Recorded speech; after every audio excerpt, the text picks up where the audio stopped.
طبيعة جامعة أفريقيا العالمية ورسالتها هي تقديم خدمة تعليمية مميزة لأبناء الدول الأفريقية المختلفة. أنا شخصياً استفدت الكثير خلال الفترة التي كنت أعمل في الإذاعة والتلفزيون.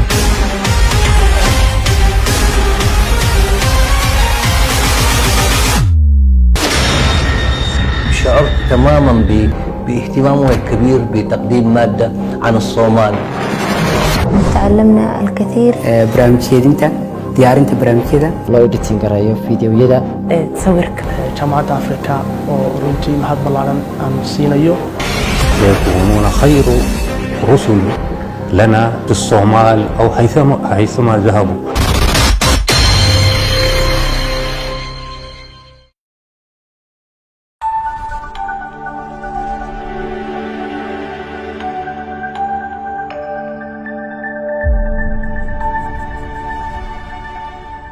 اسمي محمد أحمد عبد السلام، معروف بمحمد الراشد. ولدت في مدينة بيدوة. أخذت المراحل التعليمية الأساسية والإعدادية في مدرسة القلم الأساسية والثانوية، ومن ثم انتقلت إلى مقديشو لإكمال باقي المراحل التعليمية. في نهاية 2013 التحقت بجامعة أفريقيا العالمية وانضممت لمعهد اللغة العربية التابع للجامعة.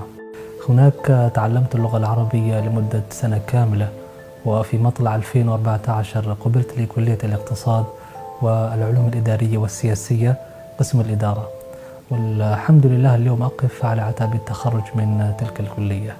magacaygu waa Leila Cumar Ibraahin. waxaan ku barbaaray dalka Kenya. waxbarashadeeda hoose waxaan ku qaatay magaalada Mandera. teedii sarena waxaan ku qaatay magaalada Nairobi, gaar ahaan iskuulka loo yaqaan Hami. sanadku markuu ahaa 2013 2014 waxaan deeq waxbarasho ka helay jaamacadda Afriqiya Alcaalamiya oo ku taala magaalada Khartoum dalka Suudaan, taasoo igu deeqday kuliyadda dhaqaalaha. magacaygu waa Aadan Maxamuud Aadan Haybe. waxaan ku dhashay kuna soo barbaaray magaalada Hargeysa. dugsigii sare waxaan ku soo qaatay madrasad Xamdaan bin Rashid Athanawiya oo magaalada Hargeysa ku taala. waxaan dhameeyay oo kuliyadda qaybta culumta saxaafadda ka dhameeyay jaamacadda Afrika ee ku taala magaalada Khartoum waddanka Suudaan.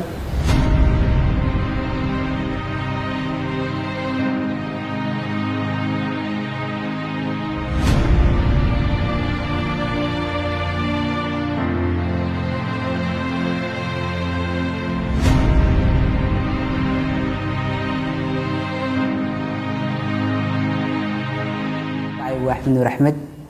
waxaan ku dhashay magaalada Hargeysa. waxbarashadeedii hoose dhexe waxaan ku dhamaystay Madaaris Al-Huda. dugsi sare waxaan bilaabay madrasada Nilin Saanawiya. heer jaamacadeed waxaan deeq waxbarasho ka helay waddanka Suudaan, jaamacadda Afriqiya Alcaalamiya, kulliyat al-I'laam, qism al-Calaaqaat al-Caam wal-I'laan, oo dhameeyay sanadii 2017. اسمي عائشة أحمد باشا، من مواليد نيروبي كينيا. ترعرعت في مقديشو عاصمة الصومال، وهناك بدأت المراحل التعليمية الأساسية في مدرسة الإمام الشافعي، وبعدها انتقلت مع أسرتي إلى مدينة هارجيسا، وهناك بدأت أستكمل باقي المراحل التعليمية. وفي عام 2014 حصلت منحة من جامعة أفريقيا العالمية في كلية العلوم البحث والتطبيقية، والحمد لله أنا اليوم على مشارف إكمال البكالوريوس. magacaygu waa Cabdifataax Yuusuf Xarsi. ku dhashay waxaan ku soo bartay magaalada Hargeysa, kadib deeq waxbarasho ka helay dalka Suudaan, gaar ahaan jaamacadda Afriqiya Alcaalamiya ee ku taala caasimadda Khartoum. anigoo halkaa ka bilaabay kulliyadda علومك مسينسك gaar ahaan qaybta cilmiga dhulka.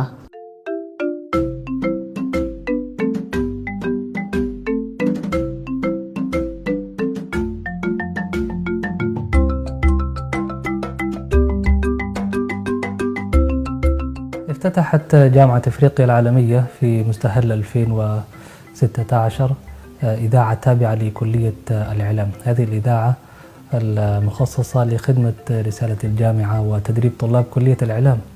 من ضمن البرامج التي يقدم من خلال أثير هذه الإذاعة برنامج اسمه مرحبا، يتحدث بعدة لغات منها العربية والهوسة والسواحلية والأمهرة والبرتقالية وأيضا الصومالية. صارت اللغة الصومالية إحدى اللغات التي تبث من الإذاعة، فتم اختياري أنا من خارج كلية الإعلام لأنه كان لدي مهارة إعلامية وكنت ملما بالكثير فيما يخص المونتاج الإذاعي والتلفزيوني. وتم اختيار أيضا مجموعة من الطلبة من خارج كلية الإعلام مثل الأخت ليلى عمر إبراهيم ومن كلية الاقتصاد، والشيخ عبد الفتاح يوسف حرسي من كلية تأنديم النفط والمعادن، وأيضا أخت عائشة أحمد باشا من كلية العلوم التي انضمت إلينا مؤخرا طبعا عند انتقالنا للقناة. فباب التدريب كان مفتوح لكل طلبة الجامعة سواء كانوا في الإعلام أو غيرها.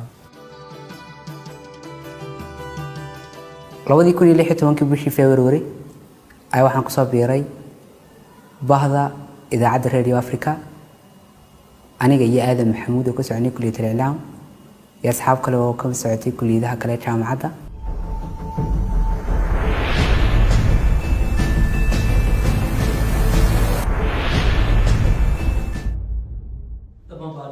markaasoo nagala socotaan halkani waa idaacadda Radio Africa mujida dhererkeedu yahay 95.3 megahertz. kusoo dhawaada barnaamijkeedii marxaba. إذاعة راديو إفريقيا تقدم برنامج مرحبا باللغة الصومالية. في الحقيقة كانت أول مرة في حياتي أعمل في قناة، وواجهت صعوبات في بداية الأمر التي تتمثل الوقوف أمام الكاميرا والتقديم وأيضا الإعداد لما تريد أن تقدمه، وبفضل الله تجاوزت كل الصعوبات ببذل المزيد من الجهد والتدريب. أنا كشقية إذاعة راديو أفريقيا تلفزيون العالمية waxay ahayd tijaabo cusub oo noloshayda wali way soo wajaheen caqabado fara badan oo la xiriira diyaarinta barnaamijta la dhaqanka kaamiraadka iyo waliba sidii aad u gaarsiin lahayd waxa weeyaan daawadayaasha ku daawanaya barnaamijta aad u baahan tahay. caqabadahaas iyo caqabado kale waxay iga soo wajaheen muddadii aan ka shaqeynay idaacadda Radio Africa iyo telefishinka العالمية. alxamdulillah muddo ka bacdi caqabadahaas waan ka gudbay ilaa aan gaaray heerka aan maanta taaganahay. ilaahay baan mahad qaba. أنا حين بدأت العمل داخل الإذاعة في 2016 لقيت صعوبات كثيرة في الإعداد للمادة التي سأقدمها، وأيضا التعرف والبحث عن اهتمام المستمع والمشاهد وميولاته كانت أيضا إحدى الصعوبات التي واجهتها، لكن الحمد لله تجاوزت تلك الصعوبات بالتدريب والتعلم والبحث المستمر والنصائح والإرشادات التي كانت تأتيني دوما من الأستاذ معتصم فضل عبد القادر مدير الإذاعة، جزاه الله عني كل خير. aniga caqabado badan baa isoo maray, balse alxamdulillah waan ka gudbay markii aan tababar badan qaatay, barnaamijyo badan soo jeediyay. waxaa dhib igu ahayd in aan diyaariyo barnaamijkii.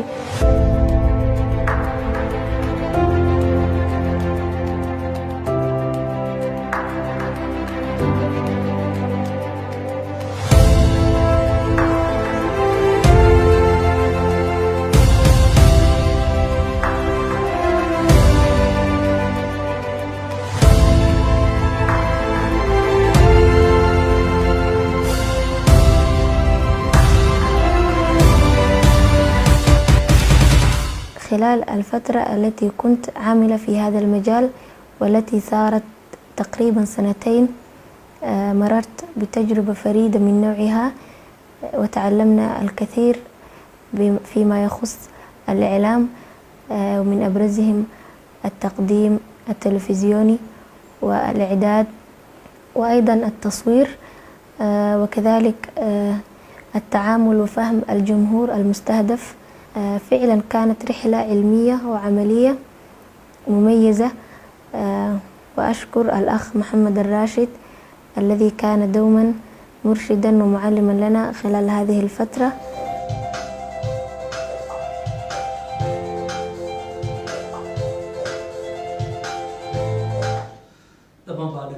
أنا شخصيا استفدت الكثير خلال الفترة التي كنت أعمل في الإذاعة والتلفزيون. ففي الإذاعة كنت مذيع ومقدم برنامج مرحبا في فقرة اسمها نور حياتك، وشرعت في تقديم فقرات أخرى كفقرة أنا إنسان، وأيضا الميكروفون المتنقل الذي كان مساحة لنقل آراء الطلبة حول مواضيع مختلفة نقوم بعرضها وتحليلها ومعالجتها، وكذلك تعلمت الإخراج والتنفيذ الإذاعي. وأيضا كنت مذيع نشرة أخبار في الإذاعة في فترة مع الأحداث الإخبارية التي أقوم بقراءة النشرة وتنفيذها في نفس الوقت. فطاقم الإذاعة بذل جهد كبير لنصل إلى هذه المرحلة، وأنا أشكر الأخ محمد إسلام عبيد مدير قسم الهندسة في الإذاعة، ومجاهد البلال، وأيضا الأخت شيماء خيري، فعلا كانوا أساتذتي في مجال الإذاعة. وفي جانب القناة أيضا هناك الكثير التي تعلمناها مثل التصوير والإخراج والهندسة الصوتية، وشاركت عدد كثير من الدورات التي أقامتها الجامعة أو الكلية، مثل دورة سفراء الجزيرة. فأنا شاركت في دورة إنتاج الأفلام الوثائقية لأني أعمل في القناة كمنتج أو مونيتير، وأيضا مصمم جرافيك، بالإضافة إلى بعض المهام الأخرى مثل التقديم لبعض البرامج كبرنامج فاصل مداري وبرنامج إشراق العالمية، وأيضا التصوير والإخراج لبرنامج مرحبا بقسم اللغة الصومالية تحت إشراف الأساتذة الأجلاء الأستاذ حاتم بابكر مدير القناة، والأستاذ أحمد إبراهيم مدير العمليات الفنية في القناة. جزاهم الله عني كل خير.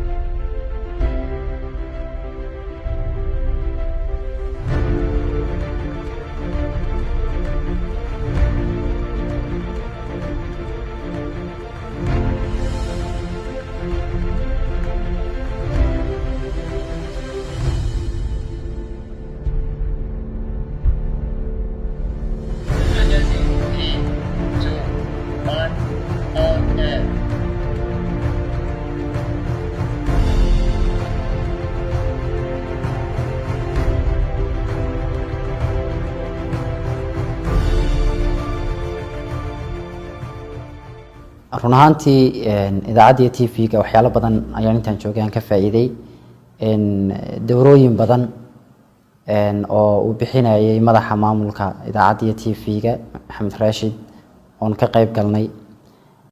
dowrooyinka dhinaca idaacadda waxaa ka mid ahaa qaabka codadka loo sameeyo.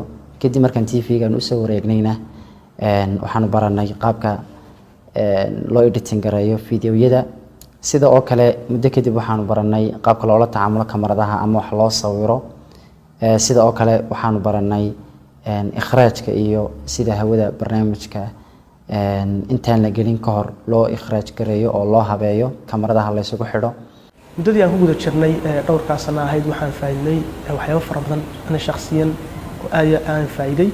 waxyaabaha faa'iiday waxaa ka mid ah hadday noqoto qaybii guud ahaan qaybii warbaahinta, hadday noqoto qaybtii muuqaalada, qaybtii idaacadda iyo qaybtii baahinta TV-yada sida controlkii, directingkii iyo muuqaaladiiba. waxaan u mahad celinayaa kooxda aan muddada dhowrka sano wada shaqaynaynay saameynta gaarka igu leh, gaar ahaan gudoomiyahayii Maxamed Rashid oo runtii markasta nala garab taagnaa waxqabadka iyo hawshaba fududeynteeda. wax badan ayaan ka faa'iiday intii aan idaacad ka shaqaynayay, oo ka mid tahay in aan barnaamij soo diyaarin, sidoo kale xiriirinta barnaamijka awada ku jira. kadib markii aan u soo wareegay telefishinka alcaalamiya, waxaa jira isagana in aan ka bartay dhinaca sawirka iyo kaamirada, sida loo istiqdaamo, yani loo isticmaalo ama wax loo duubo barnaamij. sidoo kale hadday noqon lahayd dhinaca farsamada, waxyaabo badan baan ka bartay. dhinaca soodka qofka sida looga mikrofoonka loo tawaasuno, sidoo kale maksarka wax badan baan ka bartay. يعني waxaa jiray markii aan barnaamijkii hore aan u lahaa oo ahaa doorka haweenka markii aan imaaday telefishinka caalamiga magaciisa dib baa loo bedelay oo waxaan ka dhignay Xawaa marka waxaa jirtay in aniga aan lahaa soo diyaarintiisa sidoo kalena wariye Caaisha ay lahayd soo jeedintiisa isku daygaas wuxuu ahaa isku day aad u muhiim u ah kaasoo ay baray dad aad u muhiim ah nolosheeda waxaa jiray inaan isla shaqayn jirnay ardayda sidoo kale dhigata kuliyadda iclaamka iyo qaar aan dhiganba meesha aan ku bartay ugu horeeyo macalinkeena haddii noqon lahayd dhinaca taswiirka dhinaca farsamada soo jeedinta barnaamijka Maxamed Raashid oo qayb weyn ka qaatay inaan heerka maanta soo gaarno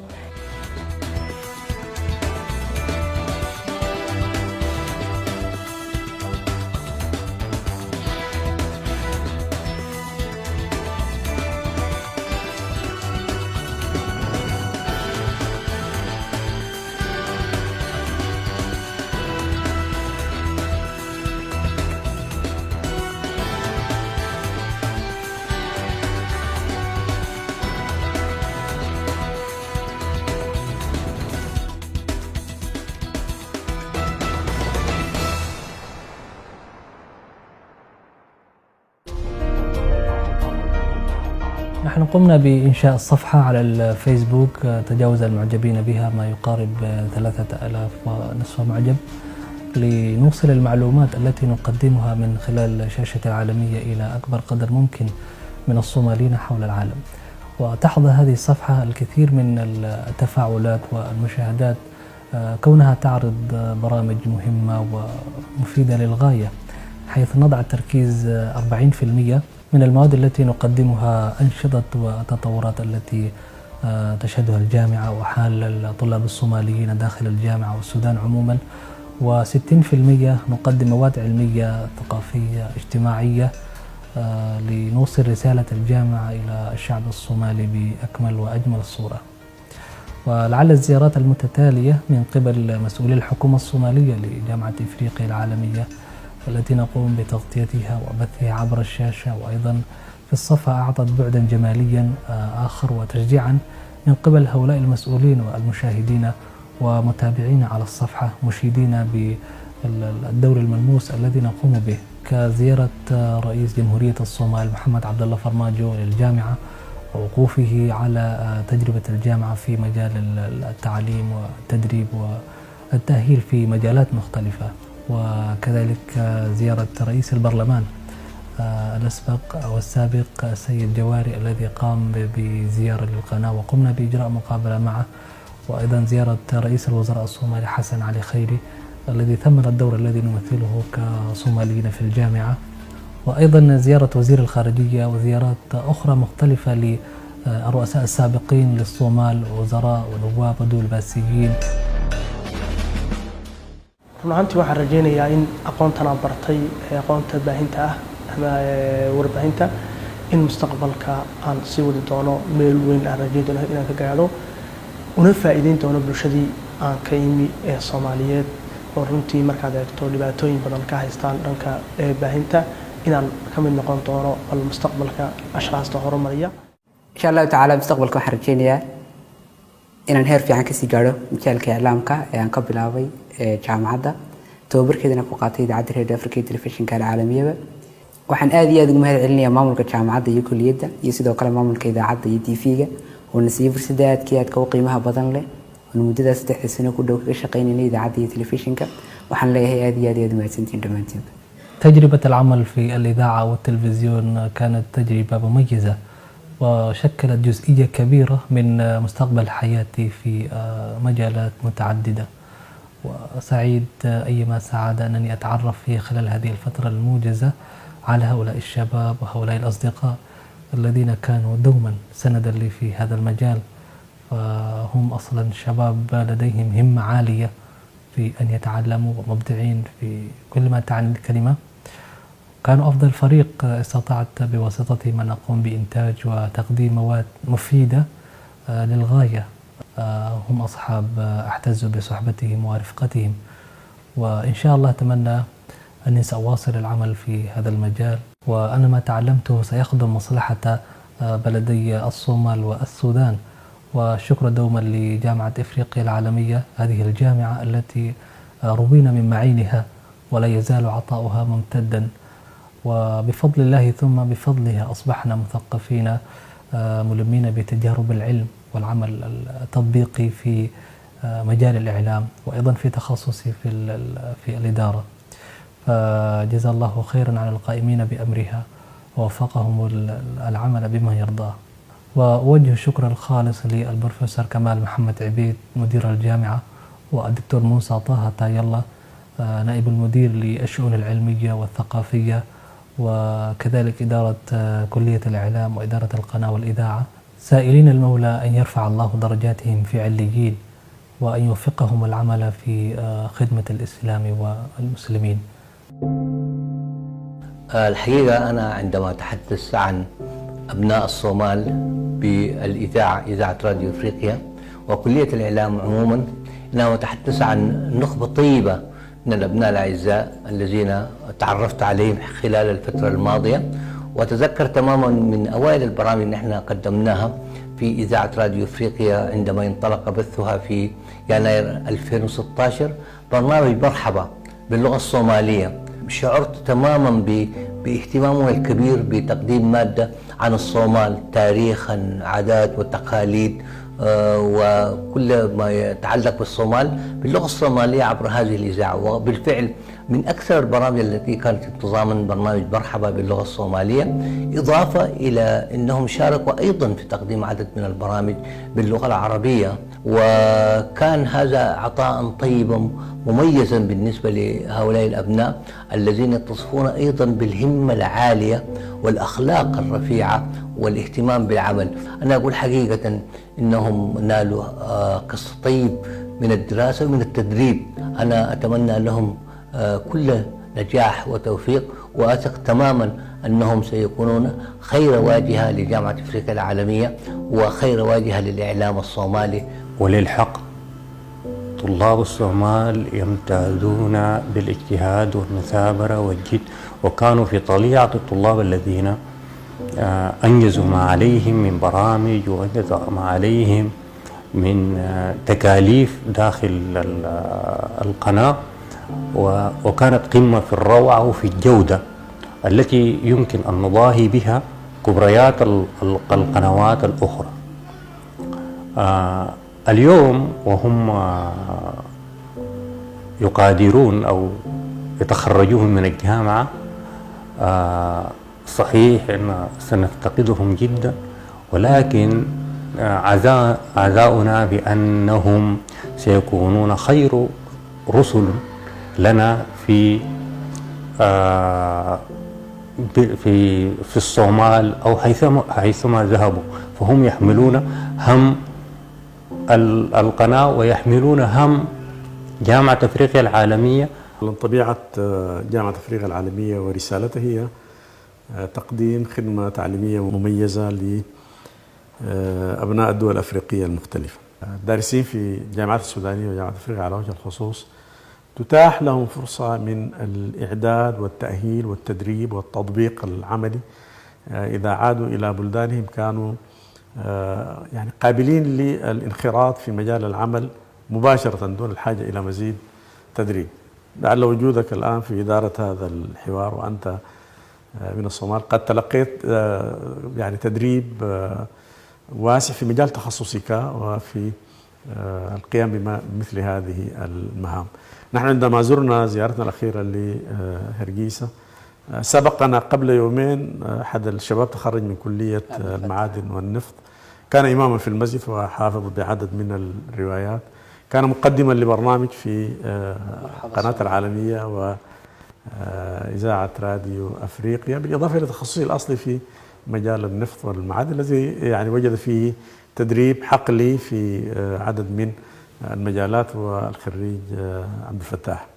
ولذلك تلقي المجتمع في دول أفريقيا المختلفة وفي الصومال على وجه الخصوص لهؤلاء الخريجين بدرجة عالية جدا من الرضا، ولذلك نحن نحرص أن هذه العلاقة تتصل وتستمر وتستقيم إن شاء الله.